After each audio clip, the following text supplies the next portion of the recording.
There's two elements within our government. There's the covert and the overt.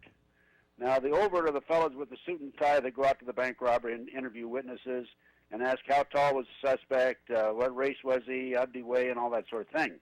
The covert operation, which is what we're talking about as far as the terrorism element is concerned, is very actively involved, and they have infiltrated almost every level of our government, including Washington, D.C., congressmen, politicians, and it's a frightening situation because they are in control, and this covert operation is very frankly what's behind the whole terrorist movement in this country. How long has this criminal element been here in the United States with the CIA? I mean, can we go all the way back to the time that Nazis were brought in to organize the CIA, or is that how far back we can go?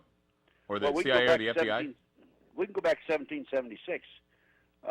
In 1773, the Rothschild family commissioned Adam Weishaupt, a former Jesuit priest, to come up with the 25 goals to take over the world. And on May the 1st, 1776, May 1st being a communist holiday, by the way, he announced the 25 goals to take over the world. And these included, I won't go into all of them, of course, we don't have that much time, included control of the media, included elect your own people, meaning the Illuminati people. It's called the Illuminati, by the way, to positions of authority, to corrupt the youth through sex and drugs. If you can't elect your own people, to put your own tours in as advisors, and the list goes on and on and on. It reads like the Communist Manifesto, by the way. The Illuminati, which is the same thing as a satanic movement in this country. What was the revelation that you received to make you start looking at this thing called the Illuminati that we talk about here? In your travels, did it happen before or after you left the FBI? Oh, no. It happened afterwards. I retired in March 1979, and my first major investigation was the Dr. Jeffrey R. MacDonald case. He's a former Green Beret doctor who was convicted of murdering his wife, 2 children, in Fort Bragg, February 17, 1970. As a matter of fact, the show was on 48 Hours Mystery last Saturday night, and I was on the show, by the way. And anyway, I was asked to investigate. He'd been tried and convicted and sentenced to 3 consecutive life sentences. And I entered the case. Within 10 months, I obtained a signed confession from one Helena Stokely, who said he did not commit those murders. They were committed by her satanic cult group, and it was her initiation into the satanic cult that night. And that cult was distributing drugs up and down the East Coast. They were being flown in plastic bags in the body cavities of the dead GIs from Southeast Asia, an Army and a CIA drug operation. Mm-hmm. And when the higher-ups in the drug operation realized that the cult which was tied into their operation, had committed these murders, they had to frame Dr. MacDonald, and they did. And because if it had been exposed that they were the ones that committed the murders, it would have exposed the whole Southeast Asia Golden Triangle drugs that were coming in, not only to Fort Bragg, which is where the murders occurred, but also other bases around the country. Go back to Pearl Harbor. We knew about Pearl Harbor 4 days in advance. Go back to Ruby Ridge. Go back to Waco. The military was used against the civilian population there. And this is all part of the terrorist movement directly against Americans who were organized and were trying to expose these type operations. And then when I first really realized that the government was behind the terrorist movement would have been in 1992, I think it was when the February 26, 1992, or 93, is when the World Trade Center car bombing occurred. And there was an article in the New York Times and also the LA Times, October 28, 1993, that stated that the FBI had an informant among the group, among the terrorists who committed that car bombing of the World Trade Center in February 26, 1993. And this terrorist was commissioned by this informant was commissioned by the terrorist to put the bomb together. He went to his FBI superiors, and his FBI superior told him, we're going to use a real bomb, we're not going to use a dummy bomb. Right. And that's when I realized what was going on. The FBI actually not only knew in advance of the car bombing, February 26, 1993, they furnished ingredients for the bomb. What I don't understand, Ted, right? What? First of all, why do you think the FBI was even involved with something like this? Well, because now we go back to the Illuminati / satanic movement, because this was a step toward taking over our country by this criminal element within our government. And what they've done is, after the '93 car bombing, we had Oklahoma City, and I personally investigated Oklahoma City. I have a 200-page report on Oklahoma City that I personally put together. I made 2 trips out of my pocket to Oklahoma City, and one of the inside investigators told me that there were at least 11 other people involved in that. That was a cover-up, another cover-up. And then we had, of course, 911 here September the 11th of '01. And so what this is all, the big picture is this. These terrorist activities are designed to pass Homeland Security, the Patriot Act, and FEMA, establish FEMA, in order to look toward and develop more and establish more of a police state. Rewinding just a bit to Oklahoma City, what were some of the things that really bothered you with the official conspiracy theory of the Oklahoma City attack? Well, in Oklahoma City, Jane Graham was in the car, the basement of the building here about 2 days before, and she noticed 3 men arguing over the blueprints. And the day of Oklahoma City, she saw them on television, 2 of these 3 men on television. We're talking about the Ryder truck, right? John Doe number 2 and maybe John Doe number 3? Well, these were men that were in the basement of the Oklahoma City Murrah building, and we think that they were in the process of planting the bombs. But McVeigh was a tool. He was in on it, I'm sure, but there were other people involved in it. There's no way you could pull this off with just 2 people, Nichols and the cameras are gone. The surveillance cameras were taken. Well, I once made a comment, Ted, and it was something I think that you said when you discussed Oklahoma City in the past, where you were discussing how Timothy McVeigh acted as if he was some sort of a controlled zombie, was driving his vehicle, got pulled over, and right there in the glove box were the plans to bomb the Oklahoma City, the Murrah Federal Building. And I once made the comment, after I had heard and read what you had written and what you had talked about, I made the comment, I said, you don't find the plans to the Death Star on Darth Vader. It just doesn't happen. And it happened the same way with 9/11.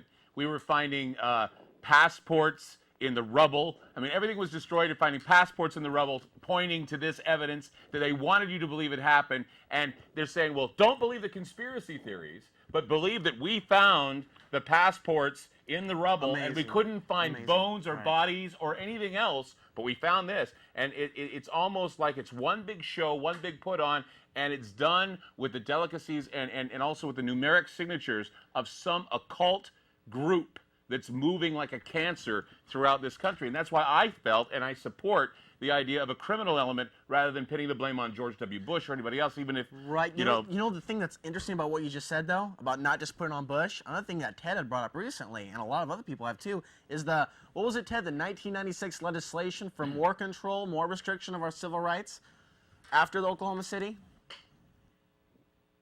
The Patriot Act. No, the 1996 bill, passed by Clinton. Bill Clinton, when he first did... Bill Clinton first tried to pass some terrorism laws after Oklahoma City. You remember those? What about it? Well, it started back then, did it not? The curtailing Yeah, well, of yes, that was just... Well, I think, this was on the drawing board way before all this. Well, the project for the New American Century, when did that go on the drawing board? Do you have any idea for that? No, but this whole terrorist movement's been on the drawing board for decades. And Clinton was part of it. He was a tool also. And, every president we've had that we've had in recent years has been part of this, other than Jack Kennedy. Jack Kennedy, I think, was going to clean up the government. He was going to clean up the CIA, revamp them, reorganize them. And he also was going to go back on the gold standard. They couldn't have this. That's why they killed him. He was murdered. Michael Reconnaissance was an intelligence agent for several decades. And Michael has been a friend of mine for years. And in 1986, I was contacted by a former top government official in the Reagan administration. He had resigned. And he says, Ted, can you help the Afghan rebels? And I said, well, I don't know if I can or not in their fight against the communists. So I talked to Michael Reconnaissance, who had all kinds of contacts and was, as I said, an intelligence agent for a number of decades. And Michael and I met with a State Department/CIA agent at a hotel in Los Angeles. And it was a tall, thin fellow there, clean-shaven, Tim Osman was his name, the name he used. Later we found out it was Osama bin Laden, by the way. And anyway, as a result of that meeting, Michael furnished the surface-to-air missiles to the Afghan rebels that defeated the Soviets. Now, what we did, our government did, after that, in addition to furnishing the surface-to-air missiles, we gave the terrorists $650 million a year for 5 years, which is what they have used to set up this whole international terrorist operation around the world. And Michael, in the meantime, he was asked to testify before a congressional committee. He was warned not to testify. He did, the Brooks Committee, and he told, if you do, you'll be sorry. And shortly after he testified, he was arrested for drugs, tried, convicted, and sentenced to 30 years in the penitentiary. He's still in the penitentiary, by the way. This is back in 1990. Ted, are you referring to Al-Qaeda or something else? Al-Qaeda. Al-Qaeda, and what time period again was this when they started this? This was the spring of '86. Okay. He was Osama bin Laden was our ally. Right, I find out years. Huh? And to put it in a more specific context, we aren't talking necessarily about the Mujahideen, but that branch of Mujahideen that they helped break off. Well, first of all, Osama bin Laden was our ally at that time against the communists. He was on the CIA and payroll. then we furnished them $50 million a year for 5 years. We really have financed the international terrorist movement in this world. Well, Ted, answer me this then. What else have you noticed that Osama bin Laden has been involved in between that time in '86 to 9/11? Because he was involved in a few other things working for the CIA. Well, he's been a CIA operative for years. Right. And as a matter of fact, July the 4th of 2001, he met with the CIA in Dubai, 4th to the 14th, a month before 9/11. The CIA met with him in Dubai in the Middle East. Yeah, the French newspaper never retracted that story either. They never retracted. No, well, that's true. But the thing about Michael is, even though he was tried and convicted and sentenced to 30 years, he had access to computers, and he also, because he furnished the surface-to-air missiles to the Afghan rebels, he developed a number of sources within the terrorist world, the Arab world. And he's in prison, and in prison today, he's been in prison for about 14, 15 years. And I'm his, quote, investigator of record. And for a year before 9/11, as a matter of fact, in the year 2000, I tried for a year to get in and see Michael. They wouldn't let me in. The Bureau of Prisons wouldn't let me in, even though I had a right to go in because, as I said, I was his investigator. I finally got in to see Michael in the January of 2003, January 3rd, 4th, and 5th. I interviewed him for 3 days. And I found out that because of Michael's contacts in the Arab world, and even though he was in prison and he had other sources that he could get to, I find out that on March the 20th, he furnished the FBI, a fellow in FBI named Keith Kutry out of Williamsport, Pennsylvania, resident agency, with the identity of the person in this country who was coordinating the terrorist movements out of Paterson, New Jersey. He gave the FBI information about surface-to-air missiles that had been smuggled into this country to be used for terrorist activity. He also told the FBI about forthcoming plans to skyjack airplanes, and it went right down the line. He also furnished the FBI with the identity of one of his sources. He had like 5 sources in the Arab Al-Qaeda group who were actually Christians. You know, he furnished it. Huh? Michael Riconosciuto, What wasn't he the same guy who was involved in the Inslaw case, gathering information through backdoors of computers, getting the intelligence and giving it out, and Danny Casolaro was involved with investigation, writing the octopus, and he was found murdered? Is this the same Riconosciuto we're talking about? The same Riconosciuto. Yeah, this guy had all kinds of information that he tried to get out to the public with something called the Inslaw case, which was a case of intelligence gathering with backdoor computer information. Talk about spyware. They had it long before the internet came along. They were investigating. Oh, absolutely. They were investigating governments and how they were getting their money. They were investigating how they could get their intelligence. Saddam Hussein and Osama bin Laden were one of the chief people that were behind gathering information, along with Muammar Gaddafi and several others. It was a big terrorist network that they were monitoring for some time, and they knew of their activities and their actions. Yeah, well, you see, Michael, in addition to furnishing this information to the FBI, March the 20th, also he gave information about who was coordinating the forthcoming skyjackings, and he knew the identity of sleepers in the United States. Michael furnished them with an informant who was in charge of producing false IDs for 30 terrorists, not 20. There were to have been 6 planes skyjacked, not 4, by the way. And the FBI had this information. March the 20th, did nothing with it. 2 days after 911, on September the 13th, FBI agent Kutry recontacted Michael in prison. He's in prison now because of the Inslaw case, because he testified on the Brooks Committee. And they want to know why he was bothering the FBI, wasting its time, accused him of seeking publicity, of being anti-FBI, anti-government, conspiracy theorist, a know-it-all, et cetera, et cetera. And at that time, Kutry admitted to Michael that he not take the information that he was given March the 20th and do anything with it. It was not investigated. That's what I'm saying to you. The FBI had advanced information. They could have prevented this, and they didn't.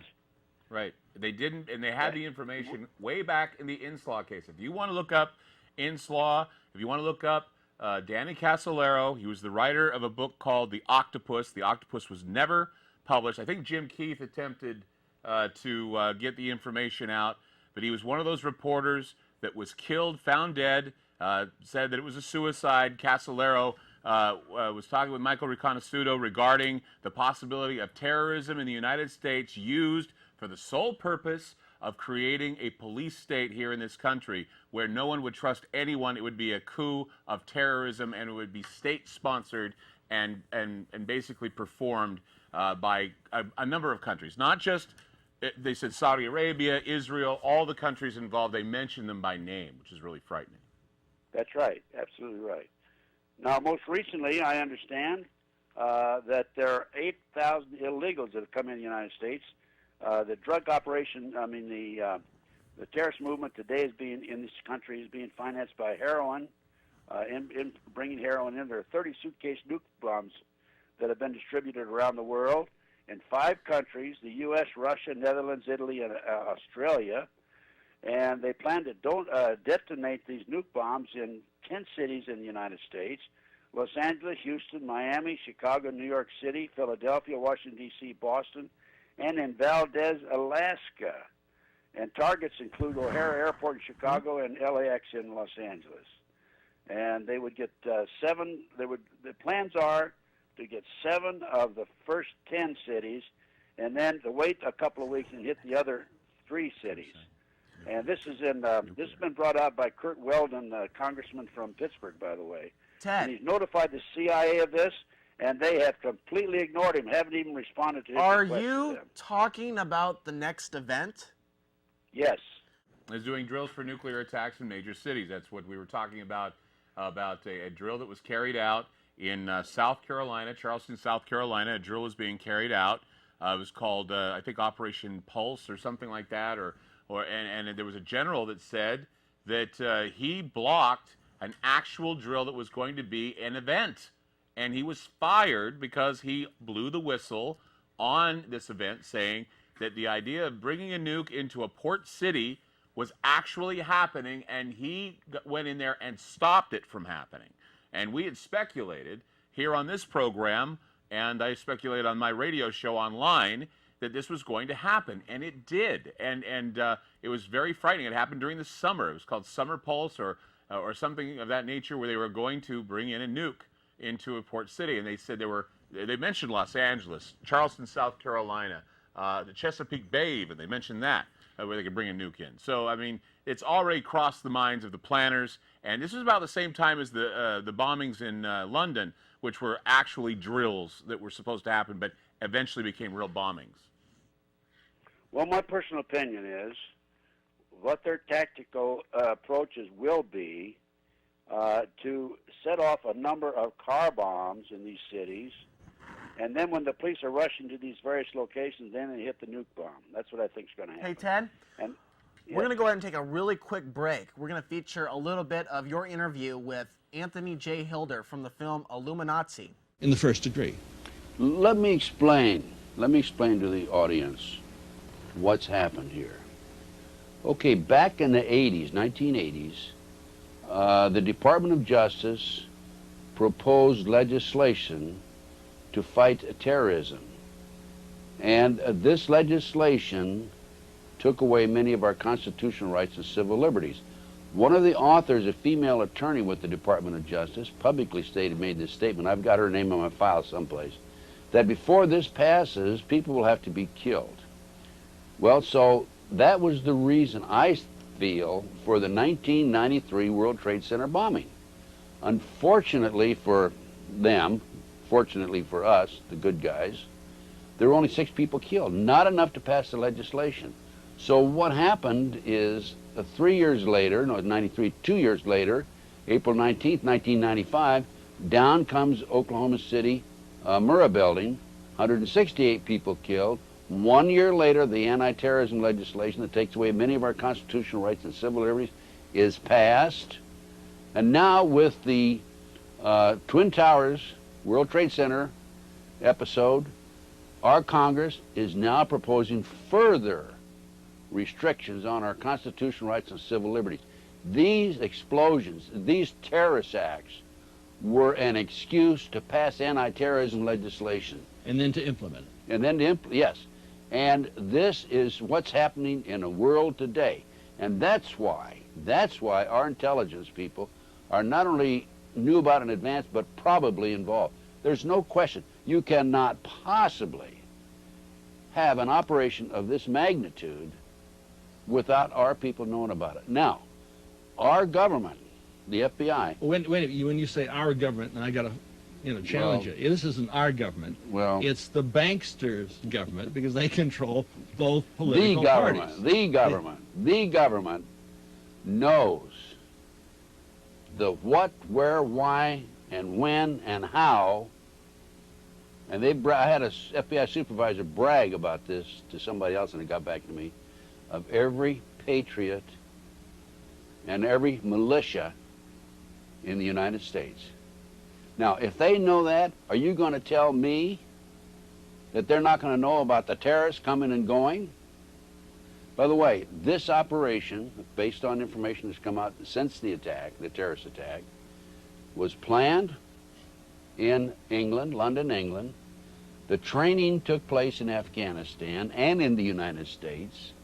And these terrorists came in and took pilot training here. And as I said earlier, bin Laden's phone conversations were monitored, according to the press, in February 1998. Are you going to say they didn't monitor them after that? No, no. Well, wait a minute, no. The NSA employs probably 150,000 people. I don't know what their payroll is. I mean, it's the number of personnel. But they have taps on virtually everybody in America. This was part of the anti-terrorism legislation that was passed after Oklahoma City. Well, that's exactly what Adolf Hitler did when he burnt down the Reichstag. Well, why do you think they're trying to do away with the Second Amendment? Ted, I asked you earlier about what you thought the big push was, what all this is coming towards. We're heading right for a police state. Okay. The Homeland Security, FEMA, as I said a few moments ago, the Patriot Act, is all designed to take over the country. And not, if they can take over America, they'll take over the world. And that's what they're after. And NSA, which I mentioned in my interview with Anthony, is an unbelievable agency. And they're one of the main culprits behind this. NSA, CIA, and the FBI are being duped and used by the NSA to do their dirty work. I agree. I personally have been a victim of all kinds of harassment. I went shopping today. I went into a store, a Sears Roebuck store here in Las Vegas for about 20, 25 minutes. I came out and somebody flipped my direction signal on my car just to let me know they're around. They're in my car regularly. I'm under surveillance on a regular basis. I'm being monitored through my TV set. And this is all, the purpose of this is to let me know that they're around. They're keeping track of what I do. They're monitoring me constantly. And I'm just a little cog in a big wheel, but there's enough of us out there that they're watching us closely, and they are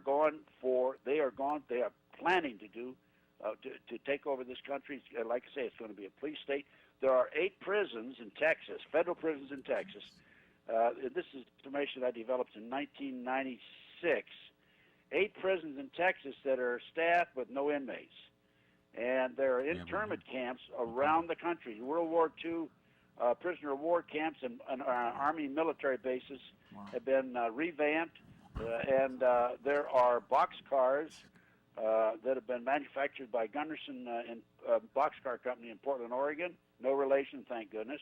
They have shackles in them. FEMA, I've been told by a reliable source, has 22,000 tanks stashed around the country. Mm-hmm. We know we have foreign troops on our soil.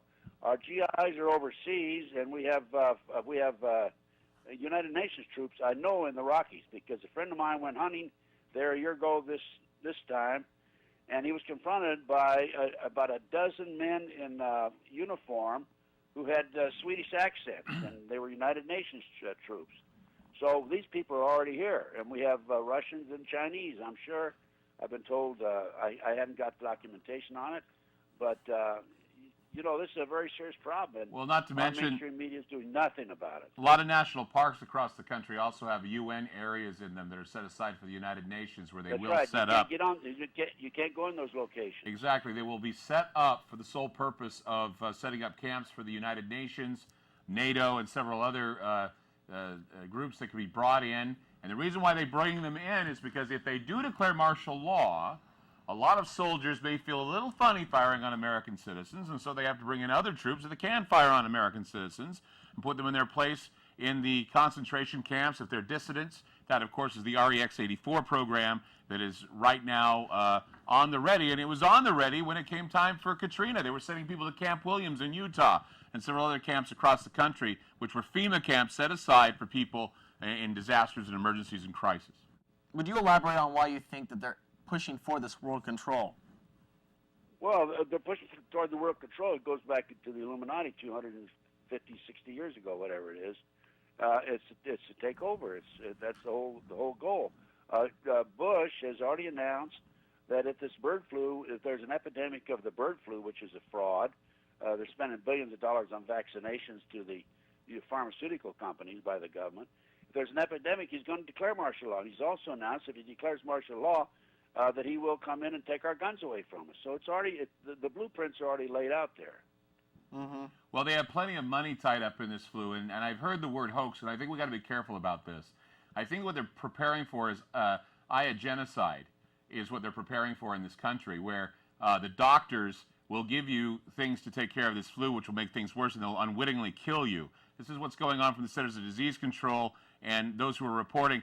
The H5N1 virus is no hoax. It's real. The only thing is, they synthesized the flu, and they did it in a laboratory, and they've got the 1918 virus ready to go. They've already synthesized it and put it together. All they need to do is release it. Now, if Korea or Iraq or China were to have synthesized this disease, they would have been brought up on charges of terrorism, bioterrorism. This is exactly what's going on. We discovered it. We synthesized it. We constructed the disease from dead bodies that were found in the ice of Norway, and now we have it sitting there in a lab ready to be released. We have several doctors that have died, biologists that have died in the process to put this together, and now we're just waiting. And you look at the people that are involved here. Michael Levitt, who's a medical insurance expert. He's been involved with it. He was the governor of Utah when I was there, and now he's over Health and Human Services. You've got Donald Rumsfeld, who is on the chair of Gilead Sciences. He will make money off Tamiflu,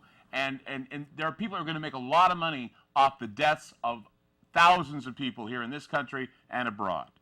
And that will also create a panic that people will demand a police state, or at least implement something called the harm principle, where if someone's sick or contagious, I want them dead before I die. And that's how it can happen. Well, the Fortune 500, there are 10 pharmaceutical companies in the Fortune 500. The gross income from those 10 is greater than all 490 of the other corporations. Okay, that tells you something, doesn't it? Yeah, it does. It's like the oil business. The billions of dollars they made. Last quarter, Exxon made $10 billion alone. I think Shell or Mobil made $10 or $12 billion. Yeah, Rumsfeld just made $1 million. Off Tamiflu? Beg your pardon? Yeah, off Tamiflu stock. He just made $1 million. Just came out this week. Rumsfeld. But but it all points in that direction. I was given a lecture in Las Vegas, about 10 or 12 years ago, and a man walked up to me after the lecture. I came off the podium. He handed me this book. He said, "This is what it's all about."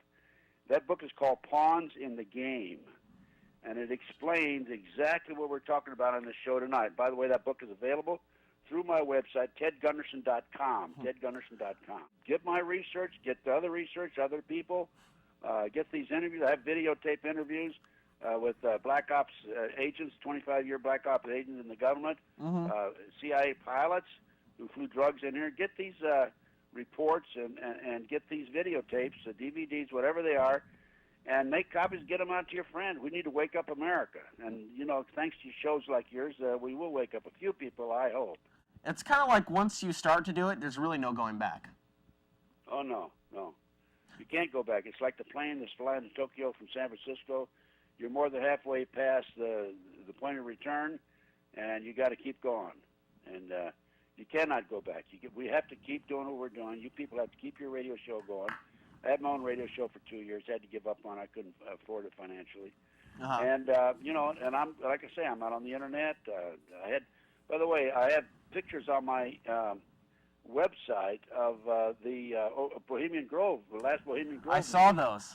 You have the new pictures up too that shows the hollow owl as well. Yeah, and I had 10,000 hits one day right after I put those up there.